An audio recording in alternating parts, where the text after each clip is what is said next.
City. He was on the Bataan Death March. Oh, he was? Yeah.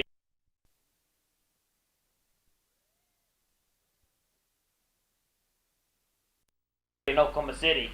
He was on the Bataan Death March. Oh, he was? Did 2 hours with him, got back, and had a blank tape. Is that right?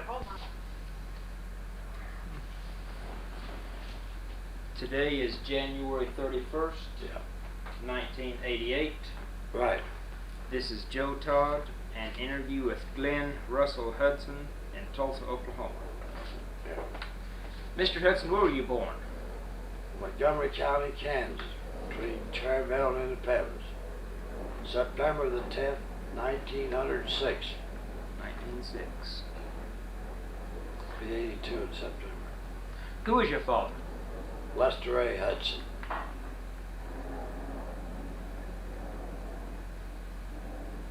And your mother?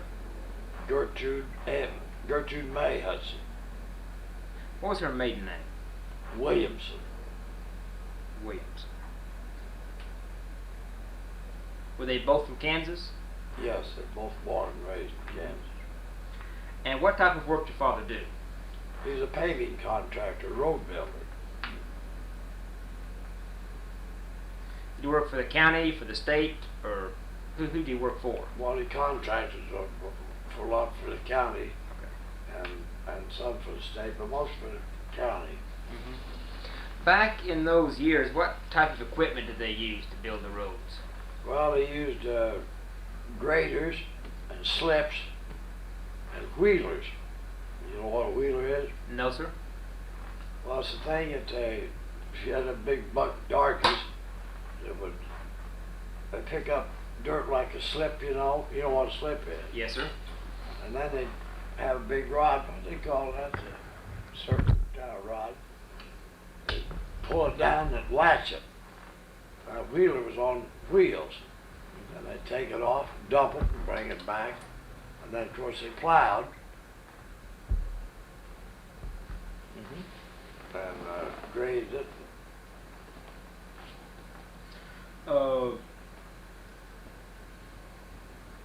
Where'd you start the school? In Coffeyville, Kansas. Coffeyville, Kansas. Just the public schools? Yeah, Whittier. Whittier. And you go through high school in Coffeyville? Yes. And you graduated in what year? I didn't graduate. You didn't graduate? Okay. I quit to go to work for St. Clair Oil Company. In what year? Well, let's see. 6.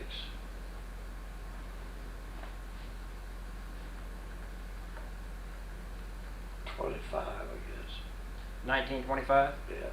Okay. Or wait a minute, it had to be before that. 25, I'd have been 19. No, I'd say it's about 24. 24. Why'd you go to work for St. Clair? Well, we had a big refinery in Coffeyville. And the superintendent lived next door to us.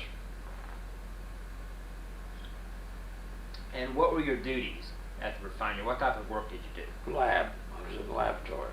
Laboratory.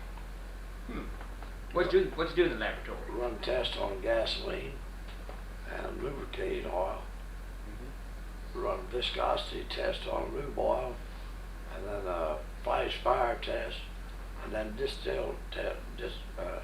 distillation test on gasoline. Did you have a background in this, or?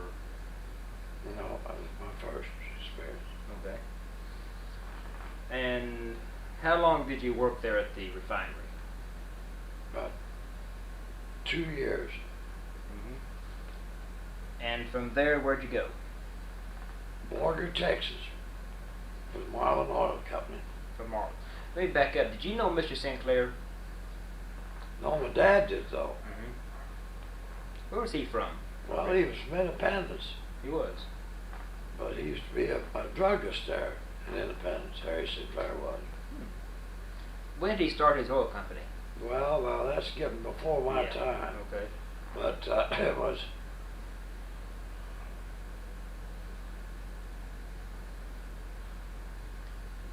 Let's see.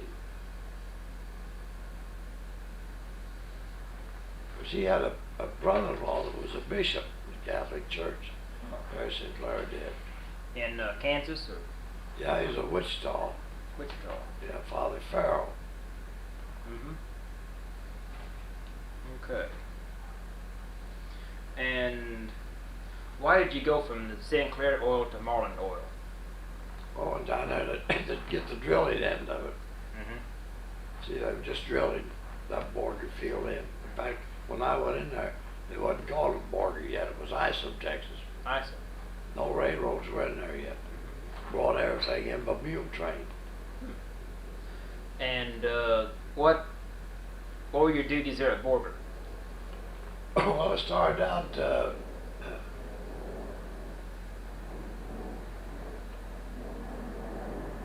I got takes a little time to remember. Yeah. But let me see, the wells were still flowing.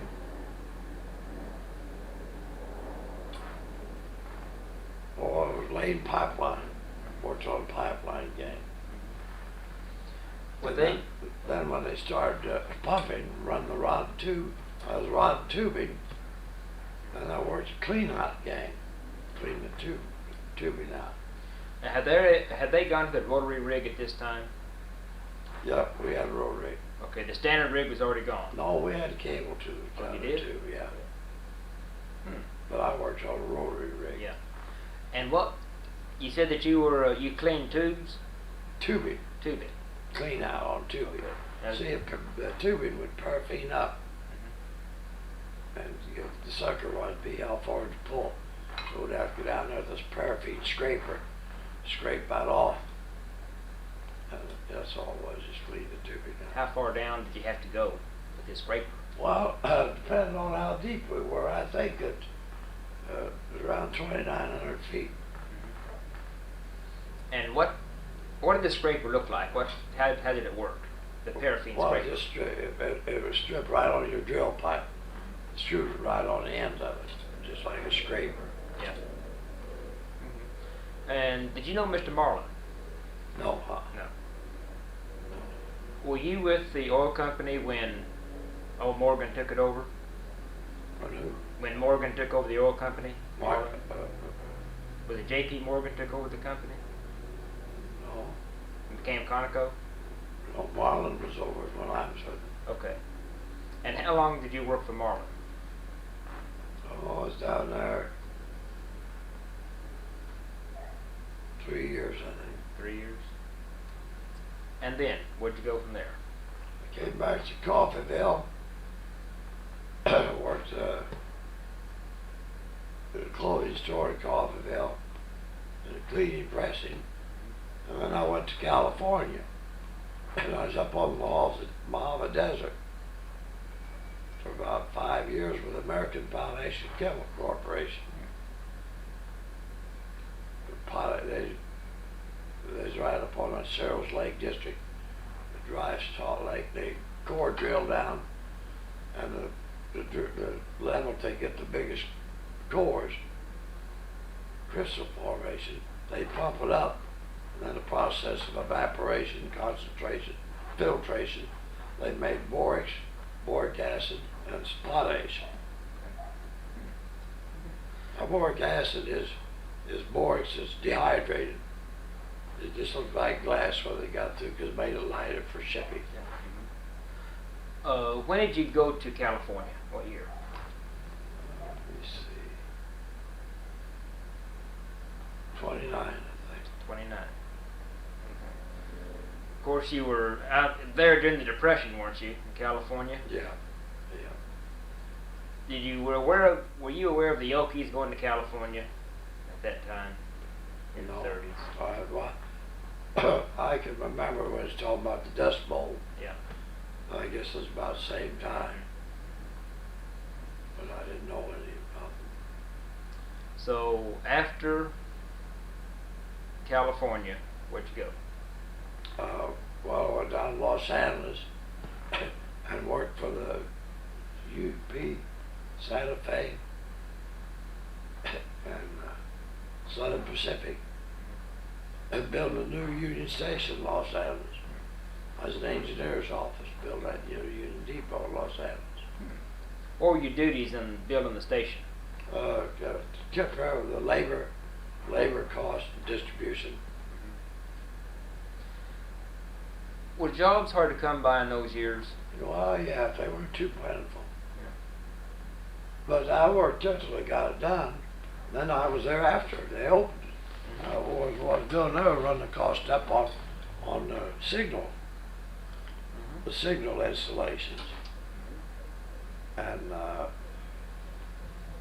then I went from there, I worked for Lockheed.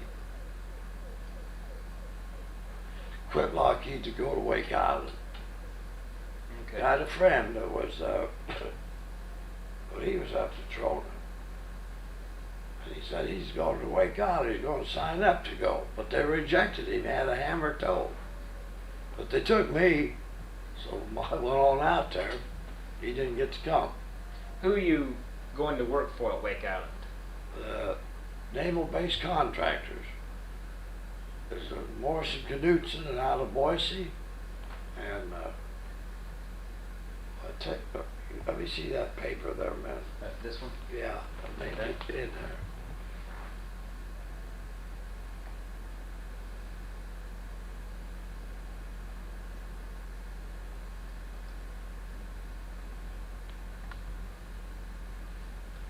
Another contracting company that had an office in Dallas.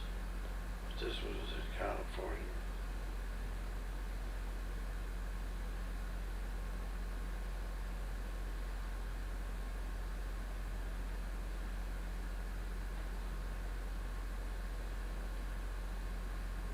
You said he was in Boise, Idaho? Huh? He was in Boise, Idaho? This Morrison Knudsen Yeah, one. okay. But then there was another one. Bechtel Company, Bechdtel. And where was he from? Well, I think they were operating out of Los Angeles. Well, I believe that their main office is down here in Dallas. But, getting back for a few years ago, you know. Yeah. So, what were to be your duties in Wake Island? What were you going to do? I was in the engineer's office. Engineers. And what year did you go to Wake Island? Let's see, maybe.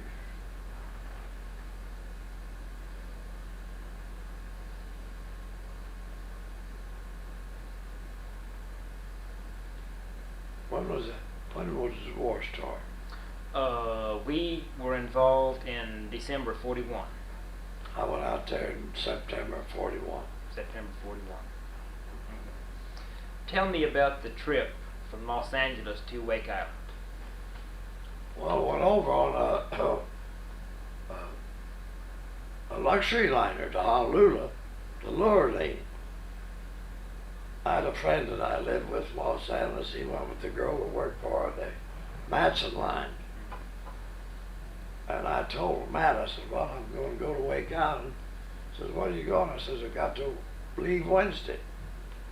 So he told his girl, she says, we call him and see if he can delay it till Thursday. If he can delay it Thursday, he'll go over on the Lurleen. If he has to go Wednesday, he'll go on a troop transport to Wharton. So I got delayed. And I went over on Lurleen to Honolulu. And I went out on it's kind of a transport Navy ship. Now, how far from Hawaii is Wake Island?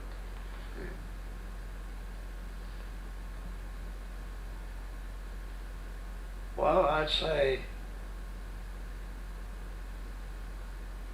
1,800 miles. That's just a guess. Yeah,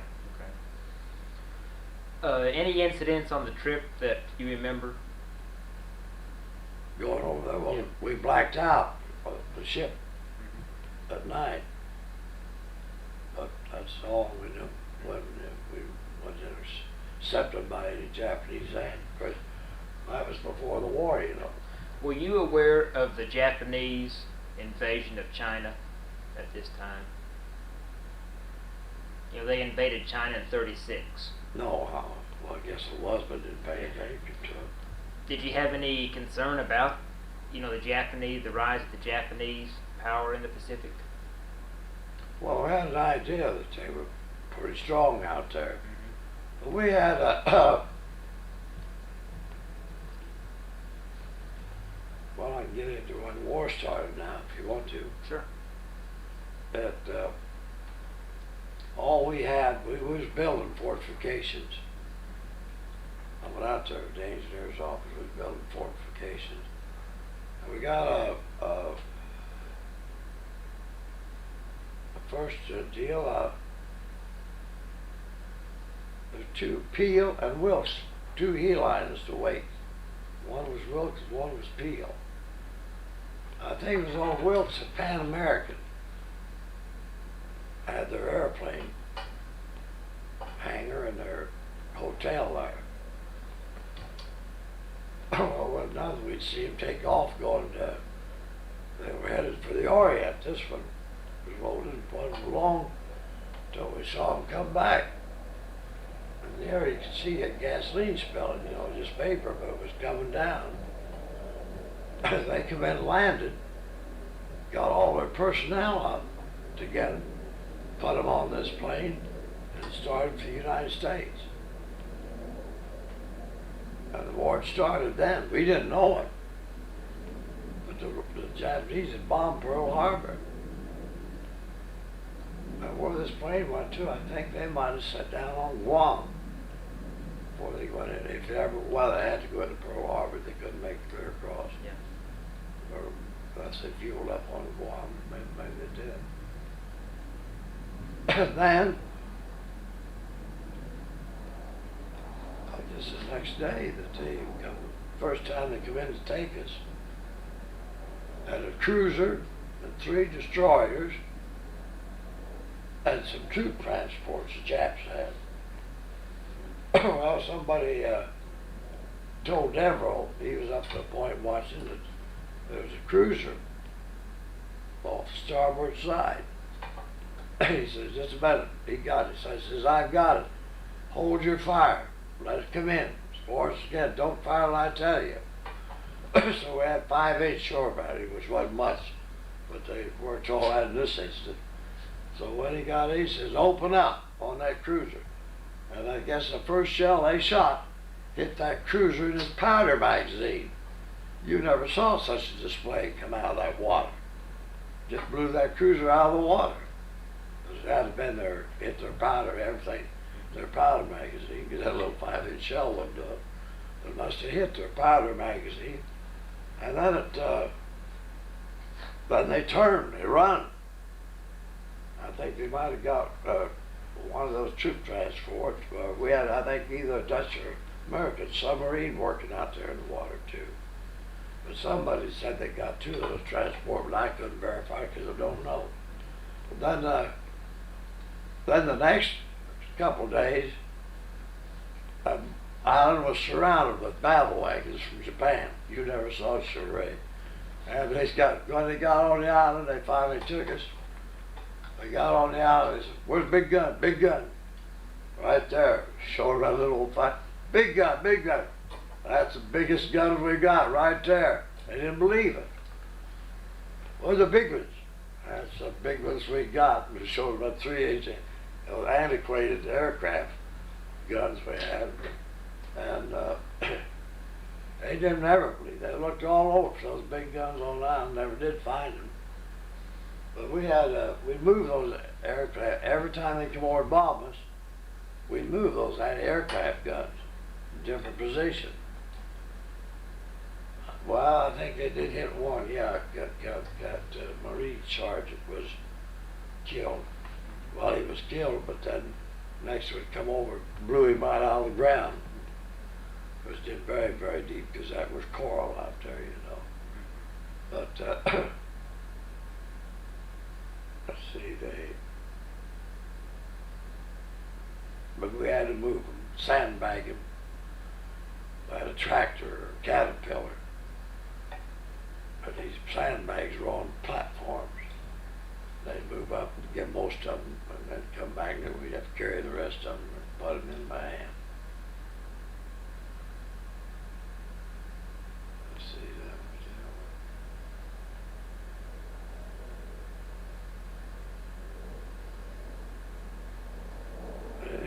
come in, they took us. And we were, I believe we stayed down there about, one thing I'll never forget, that we were down taking ammunition down the beachhead. And Paul Esperance, a friend of mine, we lived in the same break. I says, Paul, that looks like that bomb got our barracks up there. Oh, no, he says, way off. Well, maybe off, but sure looked to me like, when we got up there, our barracks was just smoldering. They had metal lockers, but they had them incendiary bombs, you know, just melted them. It was just flat. I said, there's your barracks, Paul. But anyhow, we,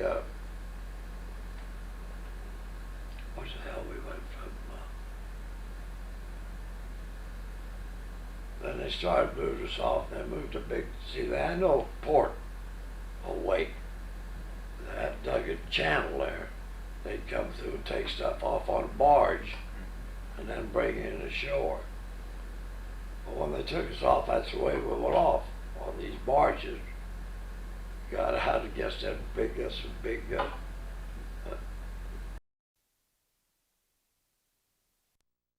go up and down, up and down. I was definitely afraid of water in there. I waited until the guy up to time jump in that gangway. I bet I went 15 feet in that all. I didn't want to get crushed between that barge and that ship. Then they took us off, and they left about 1,500 on the island to work with. To see, we made our own water on Wake Island. When they couldn't get fuel or anything while they was out. And I understand that this is a story that I don't know for sure, but it sounds plausible, that they couldn't get water, it was out of food, and our Navy had taken over that parole, and they couldn't get anything in there. That they lined our men up and headed them to the United States, faced them towards the United States, and shot them down. It was a mercy killing. They said they're going to die, so they shot them. And I think they did most of the Japanese that too. But they wanted got us. We went in on this ship up to Yokohama. That's what the boys said, it was dumping the hunting buckets. I was 23, keep below the water line for 2 weeks. Tell me, when you first saw the Japanese, what was your reaction? Well, it was funny. They're little, you know. And the first one I met was a nice little guy. He wanted to be friendly. Like he, we sat there and he's talking about,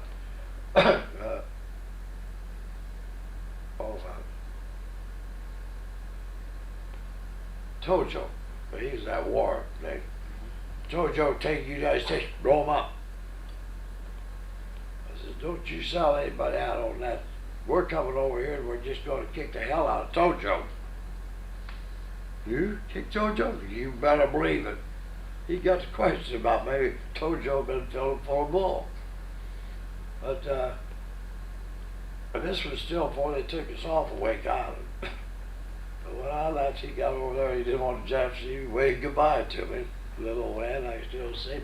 Another thing we found that the most of the Japanese that were educated in the United States.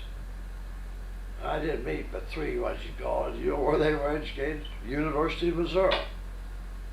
We had Dr. Shindo, a Japanese doctor who was as fine a man as you ever want to meet. And of course we had a Marine doctor and a Navy doctor, 2 Navy doctors on Wake Island. Now, did the Japanese know that you were a civilian? Well, I don't know. That somebody said we thought they were prison labor sent out there for us to work. I don't know whether they did or not. No, I'm inclined to believe that them because they give us the same treatment that did the military. Now, who are you working for in Wake Island? Pacific Naval-based contractor. So you're working for the Navy? Yeah, well, I was under the Navy. There's Morrissey, Knudsen, and Bechtel. Okay. Before you were taken prisoner, what was your average day in Wake Island? Well,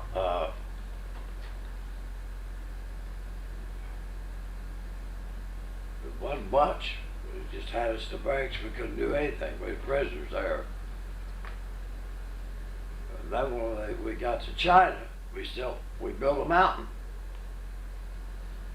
out Fujiyama.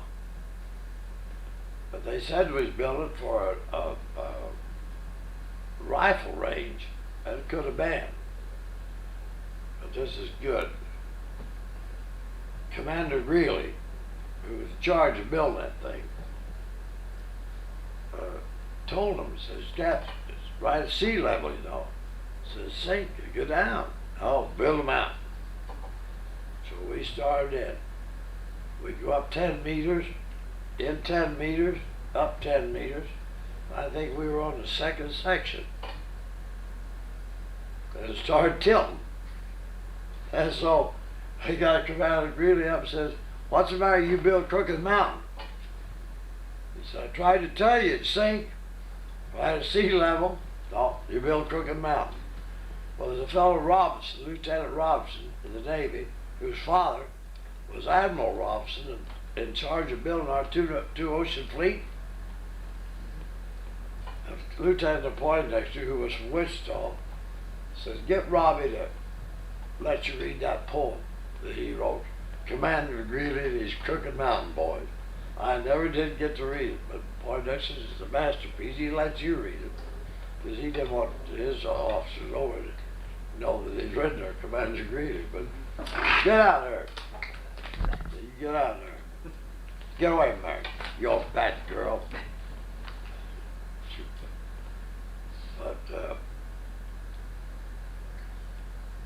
But then we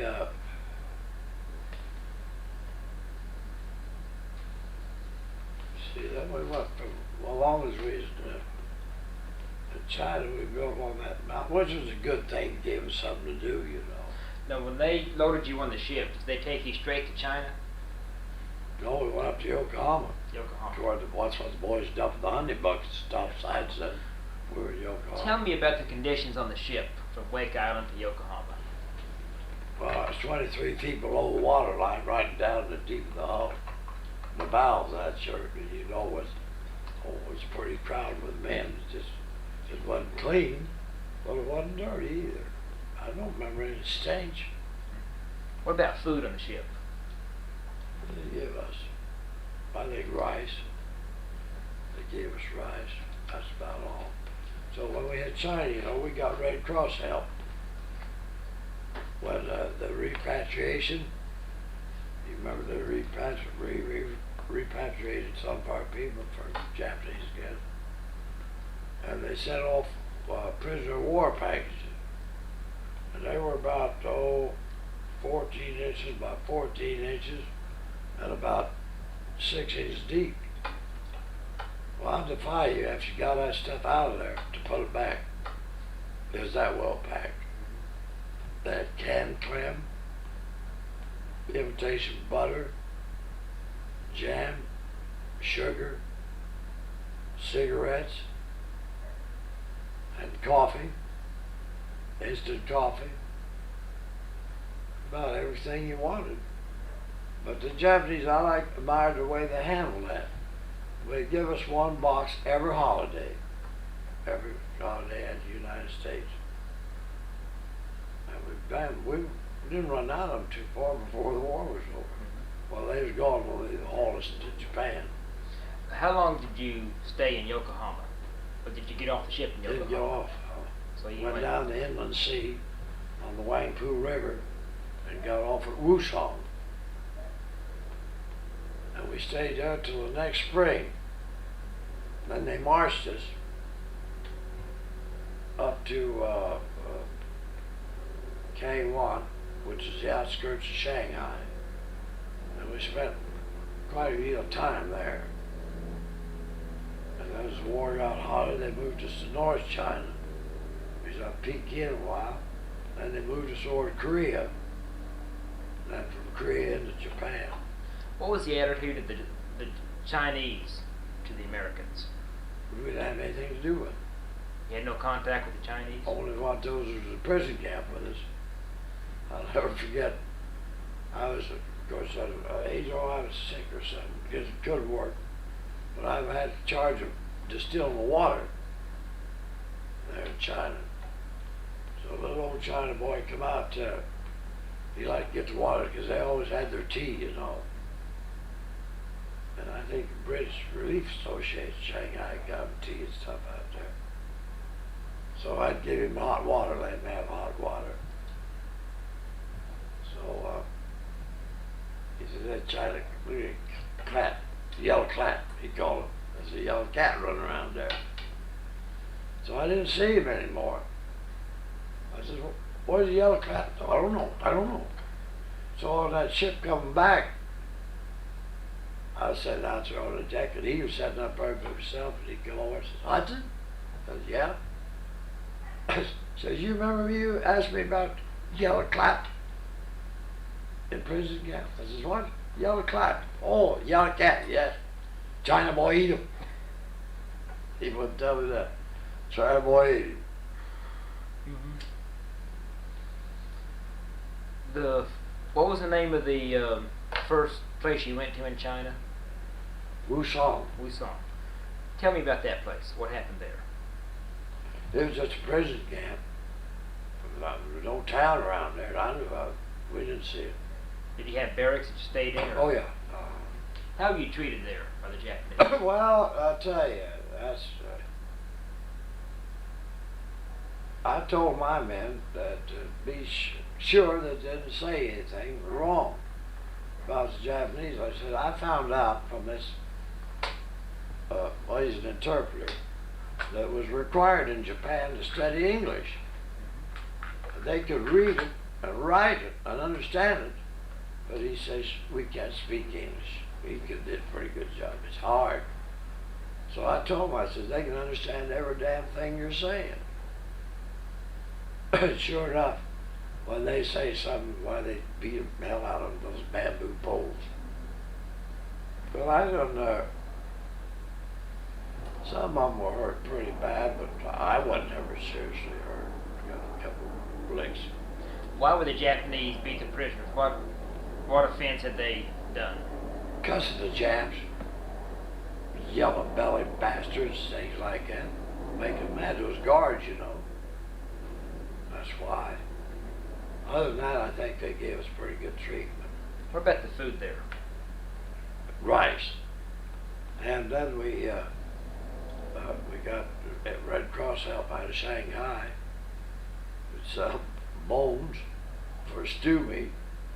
It's just bone, but it gives some flavor to the stew. I'll never forget. I said, well, what is it today? Same old thing. Two lovers in a canoe. Fucking near water. That's what it meant. What did it mean? Fucking near water. Two lovers in a canoe. Yeah. And but that's about all we had. I went from 204 when they took me to when they weighed me on Guam, come back and weighed 100 pounds even. So how long did you stay at that place, the first camp? Wusong? Yeah. Let me see. We must have been down there. No, just overnight. Or just, we got there in about, maybe in January. We stayed there till spring. And then we marched by foot up to Gang 1. How far is that? Well, I think it took us about all day to march up there. I'd say 15, 20 miles, maybe 25 or 30. And how far is it from Shanghai? It was right at the outskirts of Shanghai. So I think about 10 miles out of Shanghai. Did you see Shanghai? I didn't know. But they had work details that went in there, Shanghai. We had a crew that went in there and worked on a garage, mechanics. And they was digging stuff, and they dug a drum up, put a pick through it. Smelled like alcohol. A guy brought some in, the corpsman run a test. The alcohol, yes, okay to drink. That Christmas, I bet they had 200 gallons of that stuff in that camp. One day, the prisoners and the guards just fell off the truck, the whole truck. And I had a guy, Jim Sherlock was his name, from Pocatello, Idaho. He told me once, he said, Glenn, there's one thing this damn thing taught me. I can get along without that damn whiskey. I'll never drink another drop. I guess he put alcohol in. They had started running that alcohol in there. He didn't take a sober breath till we got out of there. Oh, was there a lot of comedy in that thing? But Well, what type of work did you do there at the camp? Near Shanghai. well, worked on that mountain until I got my. What was the matter with me? I couldn't. I was sick or something. I didn't do much but just lay around the barracks. Describe the barracks. Well, they were typical. They were wood. We had bunk beds, and it was just cold in China, you know, just cold. We had cotton blankets, I guess. We'd get 3 of us together and put all the blankets crisscross and keep warm that way. But we had to, they were up to us to keep them clean, and they did. They kept them clean. They wasn't a bad place to live. Could have been a lot worse. Was there a chain of command among the prisoners? Yes. Burroughs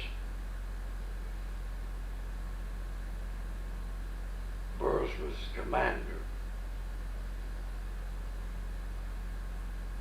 I was a section leader. No. There was a section had a leader, and I was the leader. How big was the section? I think we had, let's see, about 32 men to a section. And what were your duties as section leader? Well, we'd have to get them up and sound off, count off. See, I was the middle. That went for come time for inspection. I'd stand in the middle, I'd start. I'd say, Itchy. Next guy over say knee, that's Japanese for 1. Itchy, knee, san, shi, go, roku, sichi, hachi, gu, ju. Ju, itchy, ju, knee, Japanese, easy to count in. Can you know how to count in? No. But you see, you start 1, itchy, knee, san, shi, go, roku, sichi, hachi, gu. That's 10. Well, then 11 is ju, itchy, ju, knee, ju, san, ju, shi, till you get up to 20, and that's nijiku. Nijiku, itchy, san, shi. They go right on up. But then when we got in Japan, I was commander of the outfit we had. How many prisoners were under your command then? Well, about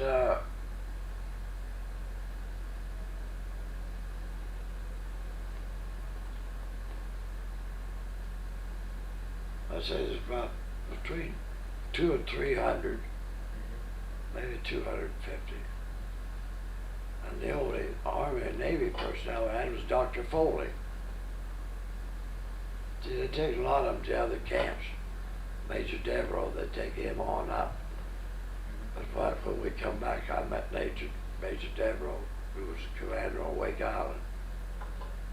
Well, the commander was a Navy man, but Devereaux was over the Marines. Cunningham was the Navy commander. So from Shanghai, where'd you go? To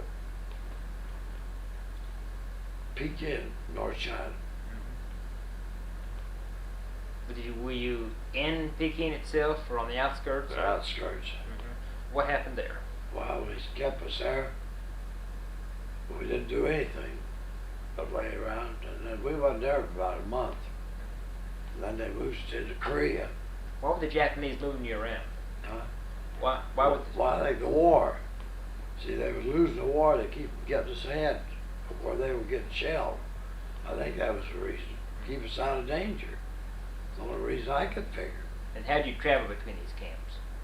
Well, see, we went by train up to North China, then across the Yangtze River on a ferry, and then from North China, Korea. I guess I don't know. Maybe we went on a train. I guess. Well, Then we went from Korea up to Japan. We was in Japan. so what part of Korea were you in? I don't know. How long were you there in Korea? About a week. About a week. But then this place in Japan was right up in the mountains. And I said it'd be an ideal summer resort, except one thing. China, we had bed bugs, but you just lay there and scratch your belly and sleep. But in Japan, there was damn fleas. They'd hit you up here, down there, and they'd bite. And we had mosquito netting too, but that didn't keep them bastards out. But we had what the hell was that?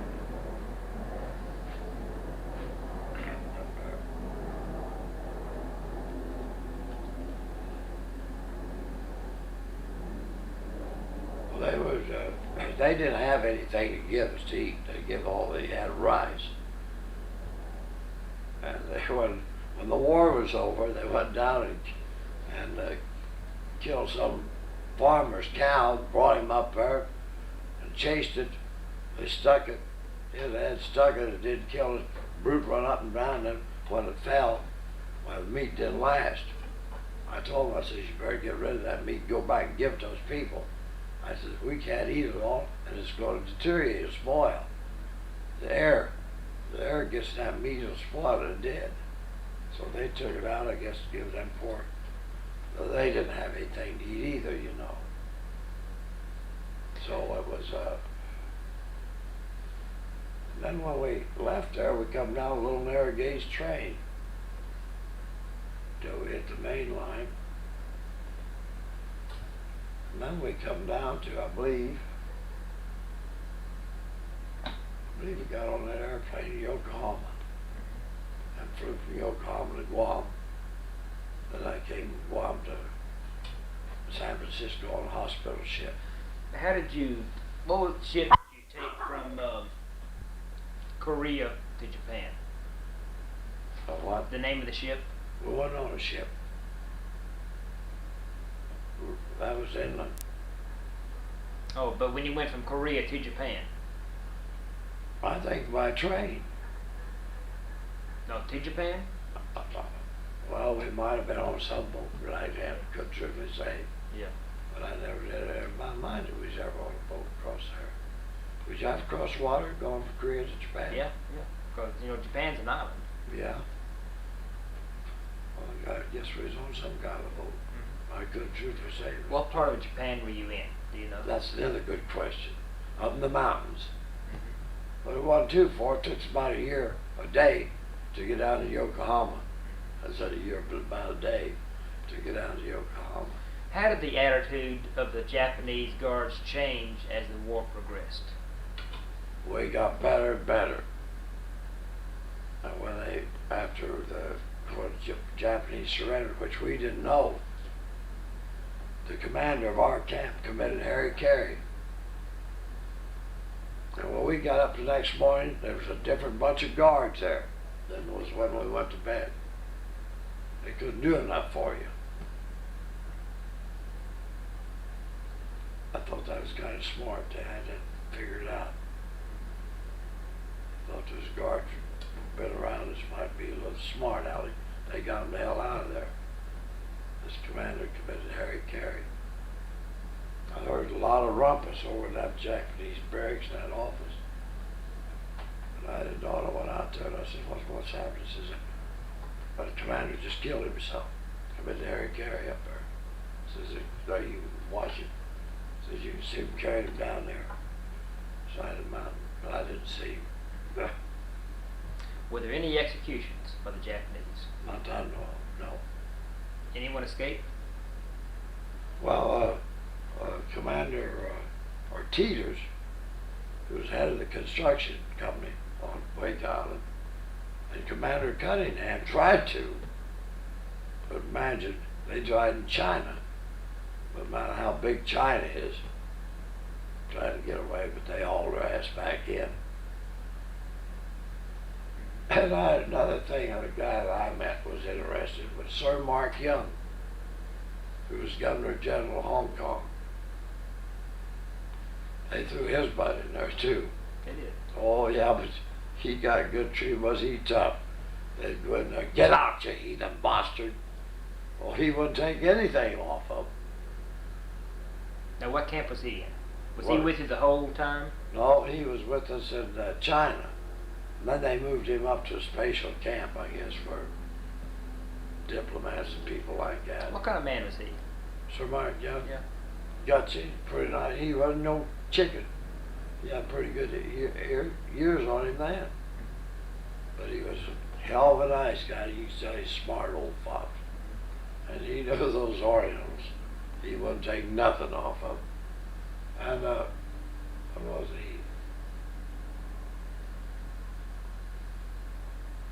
he? You see, it was in China. They brought the China English off of Hong Kong, and either one of our submarines or a Dutch submarine sunk that prison ship because they didn't stop, I guess. And I think about 1,500 of those British made the water. The rest of them went down the boat.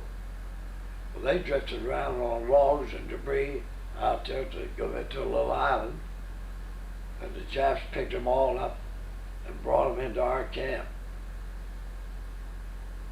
And you talk about, they'd always press me, British. They come marching and they cremated these fellows that died. And they had their urns. And they come marching in and just rags is all they had on. But the tanks carrying those urns. And they buried them all in our prison camp. And boy, they were disciplined, wrecked. Poor devils were hungry as we were. What camp was that? I think that was at Kangwon. Did you have any news of how the war was progressing? Scuttlebutt. And I guess some of it was pretty good. So this guy, What's his name? He's a big Jew. He was Japanese. He said get him first, pass information. And he told us when the war was over. Nobody knew it. He says the war's over. Japan has surrendered. And he told us about the bombing of Hiroshima. We didn't know anything about it. You didn't know about Hiroshima? No. Well, he told us, but we didn't believe him.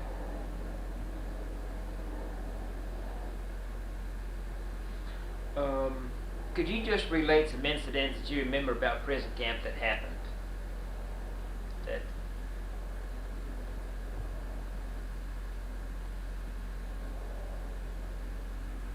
Tell you, it's been so long ago. The what seemed to be terrible at that time don't amount to anything now, you know. But let me see. Well, we had a lot of berry in there, you know, and diarrhea. Those guys would be out of their head, they'd be going back to head, shitting all the time. Couldn't talk. We've lost a lot of them that way. Pellagra.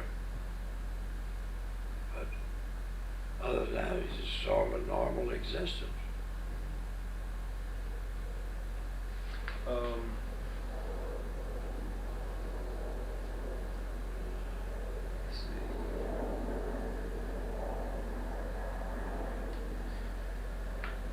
see. Were you on any work details in the prison camps, or?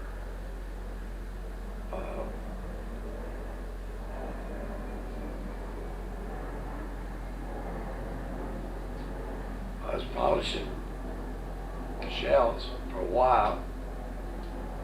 I didn't last long.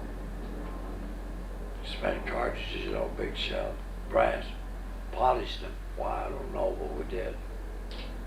And then building that Mountain Fujiyama. It was a big project. I'll tell you, I'd give anything to read that book. Commander Greeley and his Crooked Mountain Boys. And you say Poindexter wrote that? No, Lieutenant Robinson. Robertson. His dad was Admiral Robinson, in charge of building the 2 Ocean Fleet. But he was smart, but he was nervous, so he got hooked on it. We had, around that prison camp, we had an electric fence, you know. And to get to it, well, one man was killed by it. But old Robbie always had pencils in his finger, flipping his fingers. And he got burns all over him from hitting that wire, flicking off of it. But Poindexter said, Robbie, you got to stay away from that wire. I ain't gonna watch it. But he was sharp. He's an engineer. He's sharp. You could tell. But he had his funny, you know, like the days ago. But he wrote that poem. The way Poindexter described it to me, I bet it was a masterpiece. I'd give anything to have a copy of it. Commander Greeley and his Crooked Mountain Boys. I'll see if I can find it. No, I doubt it's in existence. I don't think, I suppose he tore it up. He didn't want to get in trouble with the Navy, you know, because they were kind of making fun of, he didn't mean to make fun of Commander Greeley, but still it made him look funny. But do you hold any grudge toward the Japanese? no, no. My brother, who was, he had a stroke, lives in Seattle. Got back, he asked me to say president. Made him feel so good when I said no. He thought I'd be president, but I'm not that way. No, I thought they did about as well as they had to do with for us. If I can ask, what was your worst experience in the prison camp?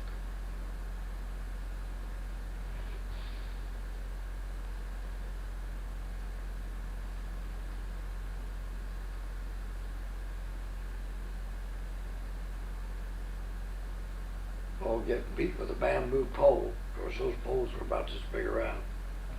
Just like a tree limb. What'd you do? Well, I guess he told us to sit down. It was at the bottom of that ship. I didn't understand Japanese then, not a word. So I just stood there. God damn, he beat me down. Not only me, there's about 3 of us stood there together.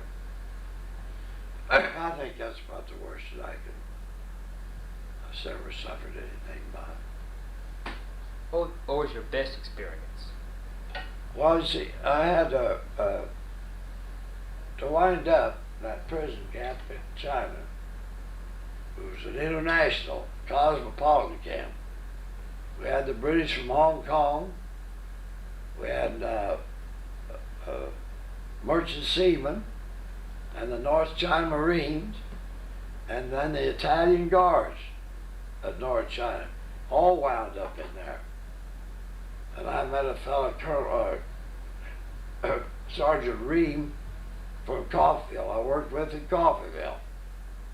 And that's where I got my clothes. They come down, had all their clothes. Oh, I had a complete Marine outfit. Then I was just rags. I think that was the happiest thing to see old Orville Ream. Mm-hmm. And tell me, who brought you down from the mountains, the Japanese or the Americans? Well, I think well, it was the Japanese. See, Captain Foley was the only American serviceman up there. So the Japanese brought us down.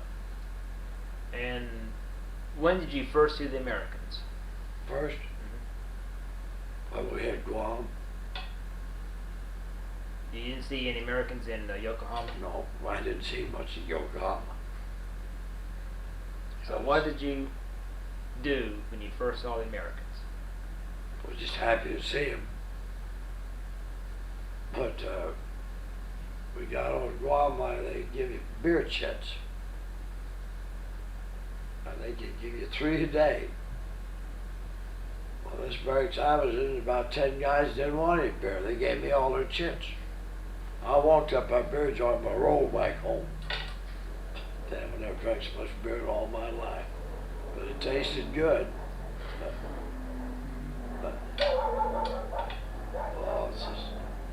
not being used to it too, that might affect. All I remember everything was, So you came into San Francisco on a hospital ship. yeah, When you first set foot on American soil, what'd you do? that was a good feeling. We pulled into the dock on this on this big hospital ship, and the bands on the dock were playing for us. What moment, you know? Boy, we felt so proud. As the commander of our ship said, "Tell them bastards to cut that stuff off. I can't get my docking orders through." They couldn't hear him tell them how to dock the ship. So they waved him down, they stopped the band, and he docked the ship and got in there.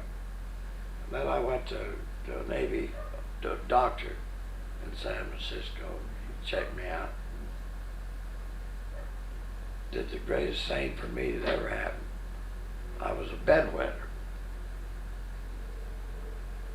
They give me stuff in the prison camp to try to stop it. And they give us belladonna, they call it, to dilate my eyes. I got up one morning, I couldn't see. Dad will run up that hospital. I said, "I'm losing my eyesight." He said, "Sit down a minute, Glenn." He said, "Did I give you something?" I said, "You give me something for bedwetting, belladonna." He says, "That's it, it's dilated your eyes. You'll be all right in a couple hours." I was. But I'll tell you, that old Navy doctor, I told him, he says, "You got anything wrong?" I said, "Well, it's been going on for years. I'm a bedwetter." He says, "How many times do you have to go to the bathroom in the daytime?" Oh, I says, "Once or twice." He says, "It's your nerves." He says, "You wear something, and you'll be over it in 6 months." They couldn't get a sack made, so I wore a Gundam. And then, well, I think I put on 2 of them, and that was it. Never had any more trouble. I haven't had since. And to me, I thought that was the most remarkable thing. And the doctors in Coffeyville had done things to try to give up the good stuff. It was all my nerves, you know. You want a cigarette? I don't smoke. No. So, when did you move to Tulsa? In 1945, Why did you come to Tulsa? to get married. We were married in Tulsa, Where'd you meet your wife? in Coffeyville. Then she moved to Tulsa, and we corresponded. Of course, I maybe got one letter to her, I don't remember. Not over that. Then when I came back, I came from Los Angeles on the super chief, or the chief, I guess, just chief, into Kansas City. And I had an uncle who was a railroader, an engineer from Missouri Pacific. And I happened to be sitting there in the Union Station at the lodge. It was late. I just called him up, see if man fed him up. I knew he was blind. I didn't know he's totally blind. So she got on the phone. I said, "Aunt Fanny," I said, "This is Glen." "Glen Hudson?" I said, "Yes." She says, "Where are you?" She says, "I'm down here at the station." She says, "I'm going to Tulsa in the morning." She says, "Kenneth's here. He'll come right down and get you." So that was her son-in-law. And he was a major in the Marines. So he came down, took me out to their house. On the way out, he says, "You know, we just buried Margaret today." That was his wife and my cousin, which I didn't know. But I sat up there, I guess, till 5 o'clock. "Gigi, yo, got that. You be good." Vicious little animal. And, but then, my uncle was totally blind. And he laughed out. So he cried when I shook hands with him. But he's my father's brother. But he told me about old Fanny can't get used to me being blind. Says he had some trip running under the house, the basement. It was bad. She told me about it. She says, he says, "I'll go down and check on him, Fanny." So he lived in that house for years. He knew it, but smell of it. So he got down there and she says, "Rhoda, do you want me to hand you the flashlight?" So she didn't realize I couldn't see anything. So no, I'd get along without him. But he plumbed, then he got down there and he fixed that water leak, and then she wanted a drain put in, a wash basin. And he plumbed that. And he put rubber bands on the pipe, and then put in his, he had all kinds of tools. His lathe, thread it, put it together, perfect plumbing job, blind as a bat. And this grandson, his daughter that died, her boy, he had the most elaborate electric train set up you ever saw in his life. And Aunt Fanny swore that Uncle Rhoda did most after he was blind. But that kid had sat right in the middle of that big board, and he had 8 or 10 trains on it. He'd have them all run at the same time. Yeah. Yeah, it was. Well, trying to think.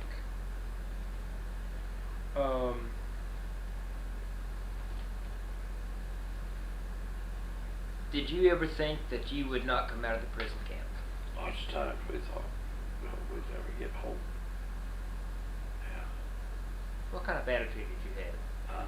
What type of attitude did you have in the prison camp? Well, I think I've been about half right anyhow, kind of normal. It didn't bother me too much. But we wasn't afraid anymore. We said, well, if you get out, you're lucky. If you don't, you won't. You kind of get that, after there long as we was, almost 4 years. 44, 45 months. Now, being a civilian, how were you, were you given veteran status or PAW status or what?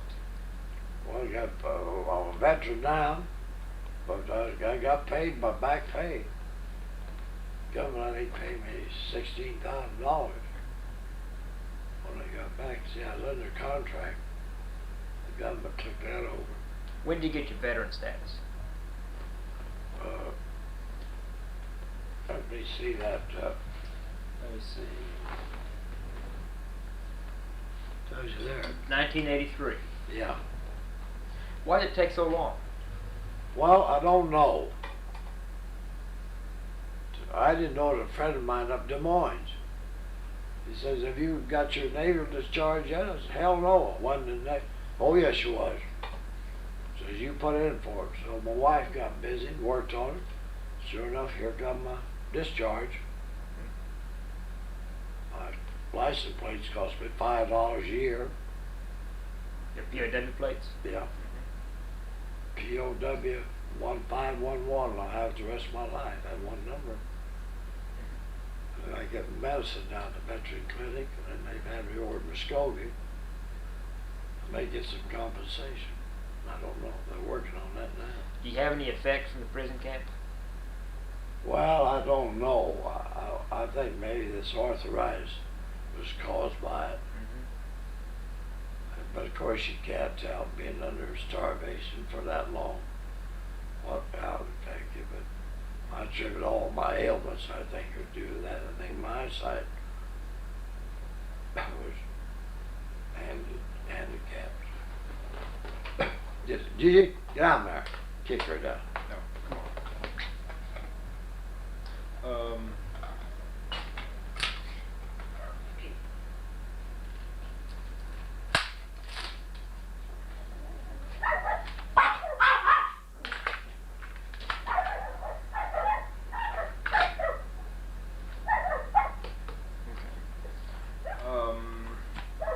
If I ask the question, the Japanese prison camps were, what would be your answer?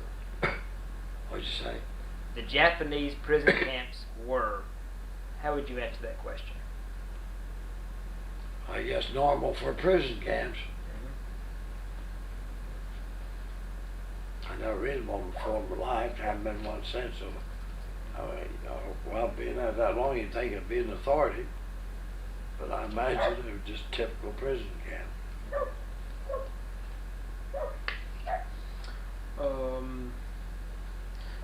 like to get some more information on Wake Island. What was your average day on Wake Island? What were you doing there before the Japanese came in? I was in the engineer's office, figuring labor costs and detailing plans. And you said that you were building Naval fortifications, fortifications. What type of fortifications? gun placements, and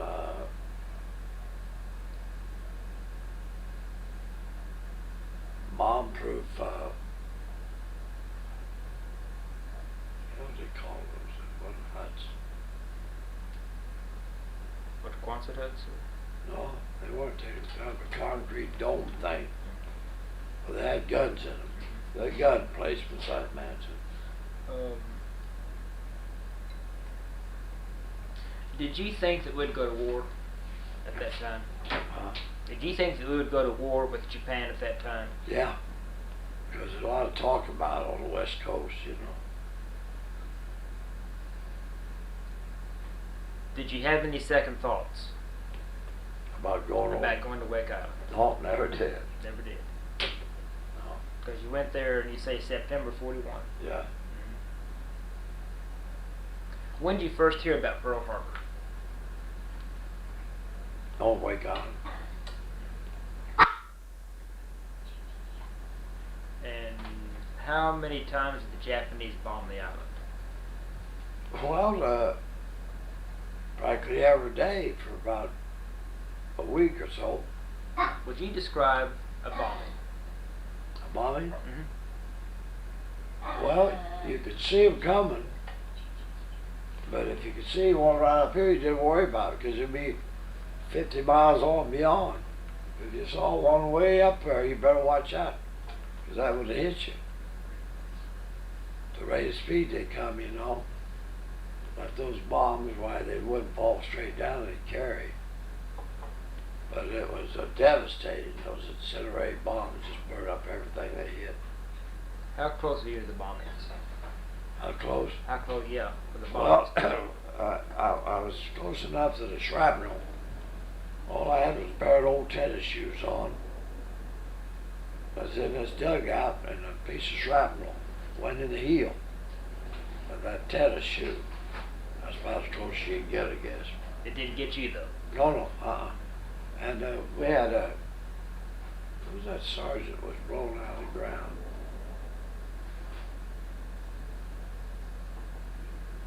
When they bombed his gun emplacement, I was about 4 from here to the house up there from it. What, a couple hundred feet? Well, a little further than that. I'd say 200 yards, Yeah. I expect. Yeah. Well, I think we have a good interview. Anything else you want to talk or discuss about the... I don't know of anything, Mr. Todd. Appreciate you coming by. Well, I appreciate the information. I hope I've helped you. Yes, sir, you have. Thank you. You're welcome.